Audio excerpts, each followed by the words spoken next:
বৃশ্চিক রাশির জাতক জাতিকার 19শে মের পরে সময়ের পরিবর্তন ঘটবে।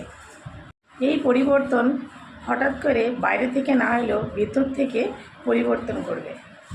এই সময় কোন মানুষ, কোন কাজ, কোন চিন্তা তাদের জীবনে রাখা দরকার এবং ছেড়ে দেওয়া উচিত সেটা এখনই বুঝতে পারবে। বৃশ্চিক রাশির 19শে মের পরে প্রেম ও দাম্পত্য জীবনে গ্রহের প্রভাবে পুরনো প্রেমিক বা প্রেমিকার সঙ্গে আবার যোগাযোগ হতে পারে। যাদের সম্পর্ক ভেঙে যাওয়ার পথে ছিল তাদের শেষবারের মতো একবার কথা বলার সুযোগ আসতে পারে। বিবাহিত জীবনের সঙ্গীর আচরণে পরিবর্তন দেখা যাবে। অনেক সময় বৃশ্চিক রাশির মানুষ মনের কথা না বলতে পারলেও এই সময় জমে থাকা কথা বেরিয়ে আসবে। যদি সম্পর্ক সত্যিকার হয় তাহলে সম্পর্ক আরও গভীর হবে, আর যদি সেই সম্পর্ক আপনাকে কষ্ট দিয়ে থাকে তবে সেই সম্পর্ক থেকে আপনি বেরিয়ে আসার শক্তি পাবেন।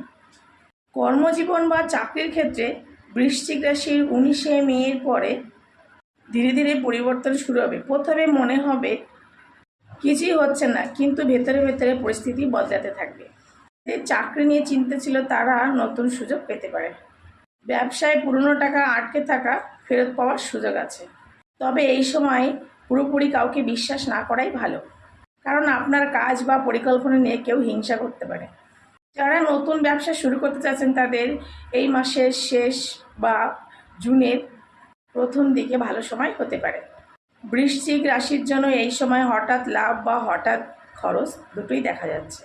বাড়ির কাজ, চিকিৎসা বা পরিবারের জন্য খরচ বাড়তে পারে। বৃশ্চিক রাশি জাতক জাতিকাদের এই সময় খুব আবেগে টাকা খরচ না করাই ভালো। বিশেষ করে কাউকে টাকা ধার দেওয়ার আগে ভেবে নেবেন। এই সময় ধর্ম, জ্যোতিষ, ধ্যান, আধ্যাত্মিক বিষয়ে খুব ভালো সময়। 19শে মের পর বৃশ্চিক রাশির সবচেয়ে বড় পরিবর্তন হবে মানসিক স্থিতি। আপনি এই সময় বুঝতে পারবেন কে সত্যি আপনার পাশে আছে, কোন কাজ আপনার ভবিষ্যৎ গড়বে, আর কোন জিনিস আপনাকে শুধু কষ্ট দিচ্ছে।